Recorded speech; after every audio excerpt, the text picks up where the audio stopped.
Next9 news देख रहे हैं आप। आपके साथ मैं हूं किरण यादव। शिवसेना के उद्धव ठाकरे गुट के वरिष्ठ नेता और पूर्व मुख्यमंत्री के सबसे करीबी सहयोगियों में से एक संजय राउत ने शुक्रवार को कहा कि जेल में रहने के दौरान उनका वजन 10 किलो कम हो गया।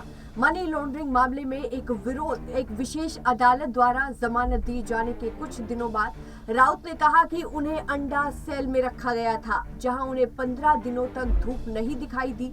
उन्होंने कहा कि जेल की बहुत सारी बातों का उन्होंने खुलासा किया और एक लंबे समय तक किसी से भी संपर्क भी नहीं हुआ। मेरी दृष्टि कमजोर हो गई। राउत ने कहा कि मुझे पढ़ने या देखने में दिक्कत होती है, मुझे सुनने और बात करने में भी दिक्कत होती है। मुझे ये झेलना पड़ा, लेकिन कोई बात नहीं। उन्होंने जोड़ा आपको हम बताते चले, उन्होंने कहा कि याददाश्त भी अब मेरी कम होने लग गई है। खुद को युद्ध बंदी कहते हुए राउत ने दावा किया कि अगर वो उनके यानी कि भारतीय जनता पार्टी के सामने समर्पण कर देते या मूक दर्शक बने रहते तो उन्हें गिरफ्तार नहीं किया जाता। उन्होंने कहा कि मैं खुद को युद्ध बंदी कहता हूं, सरकार सोचती है कि हम उनके साथ युद्ध में हैं। राउत ने कहा कि उन्होंने महाराष्ट्र के पूर्व गृह मंत्री अनिल देशमुख को जेल में देखा और उनका स्वास्थ्य ठीक नहीं है। आपको हम बताते चले कि देशमुख एक कथित भ्रष्टाचार और सत्ता के दुरुपयोग के मामले में जेल में है। उन्होंने कहा कि क्या सरकार केवल विपक्ष में रहने वालों को ही गिरफ्तार करेगी? संजय राउत ने बड़े सवाल किए हैं। संजय राउत ने ठाकरे परिवार का आभार जताते हुए कहा, मैं जो कुछ भी हूँ बाला साहिब ठाकरे और ठाकरे परिवार की वजह से हूँ।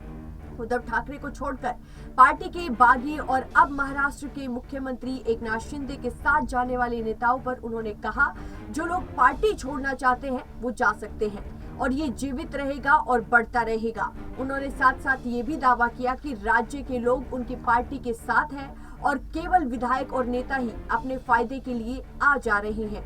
राउत ने कहा कि जो लोग चले गए हैं उन्हें कोई और नियंत्रित कर रहा है। महाराष्ट्र में केवल एक शिवसेना है।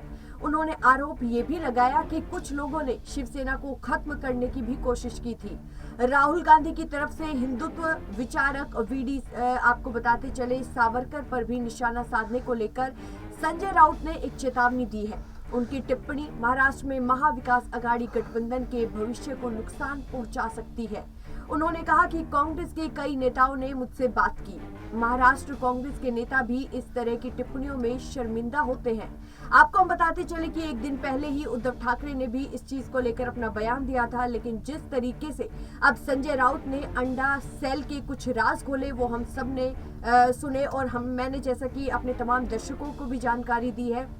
साथ ही साथ संजय राउत ने अनिल देशमुख पर भी बड़ा बयान दिया। तो इस तरीके से अभी संजय राउत की तरफ से कई बयान दिए जा रहे हैं। हम आपको बताते चले कि संजय राउत लगातार भारतीय जनता पार्टी के खिलाफ मुखर अंदाज में अपने बयान देते हुए नजर आते हैं, लेकिन देखना यह दिलचस्प होगा कि अब संजय राउत किस तरफ अपना पलड़ा भारी करते हुए दिखाई देंगे, क्योंकि वो कभी भारतीय जनता पार्टी की तारीफ करते हैं तो कभी उन पर कटाक्ष भी करते हैं। अगर भारतीय जनता पार्टी की तारीफ करते हैं तो उद्धव ठाकरे को बहुत सारी चुनौतियों का सामना करना पड़ सकता है, और अगर उद्धव ठाकरे के साथ रहते हैं तो आप लोगों को क्या लगता है कि भारतीय जनता पार्टी को उद्धव ठाकरे और संजय राउत एक बड़ी चुनौती दे सकते हैं? आप हमें कॉमेंट सेक्शन में अपनी राय जरूर बताइए। फिलहाल के लिए इस रिपोर्ट में बस इतना ही।